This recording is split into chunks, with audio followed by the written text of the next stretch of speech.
এ কেমন বৈষম্য শাপলার শহীদদের সাথে? বৈষম্যহীন এই বাংলাদেশে বৈষম্যহীন বাজেটে সব শহীদ সমান মর্যাদা পাক। হাজার হাজার শ্রমিকের কর্মসংস্থানের দায়িত্বই বা কে নিবে? ধন্যবাদ মাননীয় স্পিকার, আমাকে কিছু বলার সুযোগ দেওয়ার জন্য। মাননীয় স্পিকার, 11 জুন 2026 কলরিত এই গ্যালারিতে মাননীয় অর্থমন্ত্রী যে ঐতিহাসিক বাজেট ঘোষণা করেছিলেন, আমি তার সমালোচনার খাতিরে সমালোচনা কিংবা বিরোধিতা করতে আজ এখানে আসিনি। এসেছি বাজেট সম্পর্কে আমার অজানা কিছু তথ্য জানার অধিকার নিয়ে।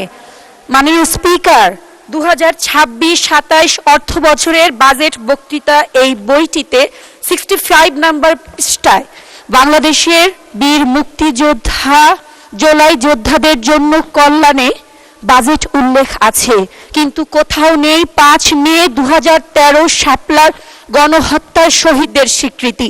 মাননীয় স্পিকার, আমরাই বলি যে এই বাজেট বৈষম্যহীন, এই বাজেট জনবান্ধব গণবান্ধব। তাহলে আমার প্রশ্ন, এ কেমন বৈষম্য শাপলার শহীদদের সাথে? মাননীয় স্পিকার, উল্লেখ্য যে তৎকালীন যে 3টি রাজনৈতিক দল শাপলার শহীদদের স্বীকৃতি দিয়েছিলেন, তার মধ্যে আমাদের আজকের সরকারি দল বাংলাদেশ জাতীয়তাবাদী দল।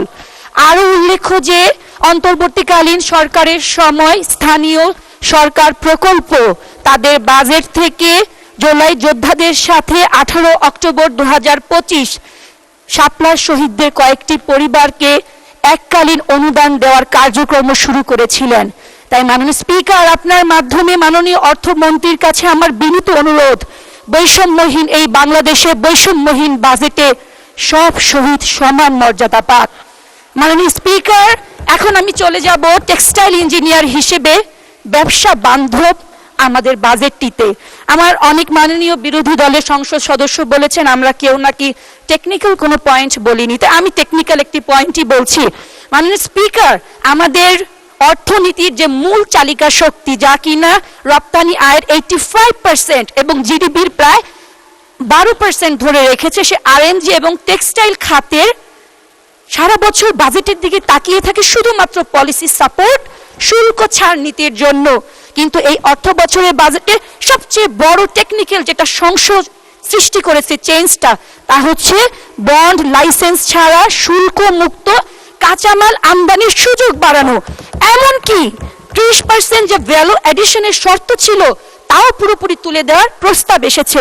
মাননীয় স্পিকার, আপনার মাধ্যমে আমি মাননীয় অর্থমন্ত্রীর কাছে জানতে চাচ্ছি, এই সিদ্ধান্তের ফলে আমাদের উইভিং, স্পিনিং, ডাইং, ফিনিশিং এবং অন্যান্য ব্যাকওয়ার্ড লিঙ্কেজ যে শিল্পগুলি আছে তা কিভাবে টিকে থাকবে? হাজার হাজার শ্রমিকের কর্মসংস্থানের দায়িত্বই বা কে নিবে? মাননীয় স্পিকার, এখন আমি চলে যাব মাদক দ্রব্যের বিরুদ্ধে আমাদের এই বাজেটের দিকে। আপনার অনুমতি নিয়ে আমি পর্যালোচনা করতে চাচ্ছি। বাংলাদেশ টোব্যাকো কন্ট্রোল অ্যাডভোকেটস এই সংগঠনটির দেয়া তথ্য অনুযায়ী তারা দীর্ঘদিন ধরে, জনস্বাস্থ্য বিশেষজ্ঞরা দীর্ঘদিন ধরে তামাকজাত, নিকোটিনজাত এসব দ্রব্য নিষিদ্ধের দাবি জানিয়ে এসেছেন, কিন্তু বর্তমান অর্থ বছরের বাজেটে সেই দাবি প্রত্যাহার করে এসব পণ্যকে করের আওতায় এনে কার্যত বাজারে এর বৈধতা সৃষ্টি করা হয়েছে। মাননীয় স্পিকার, সিগারেটের দাম বেড়েছে সত্য কথা, কিন্তু তার চেয়ে বড় সত্য কথা 75% সিগারেট বাংলাদেশের নিম্ন স্তরের মূল্যের বাজারে সৃষ্টি হয়, যেখানে দাম বেড়েছে মাত্র 2 টাকা।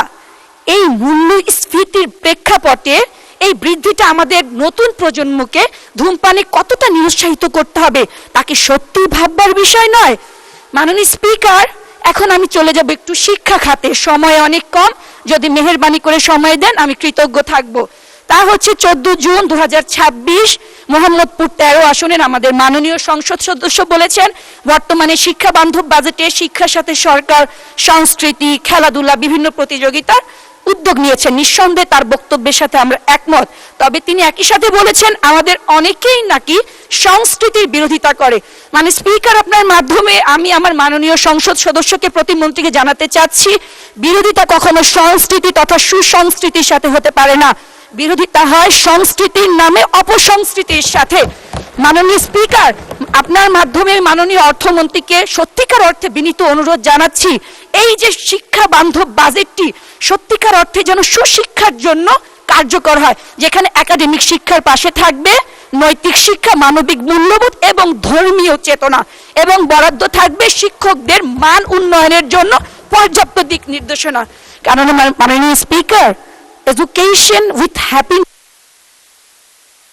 আপনার বক্তব্য খুব ভালো হয়েছে, আপনাকে ধন্যবাদ।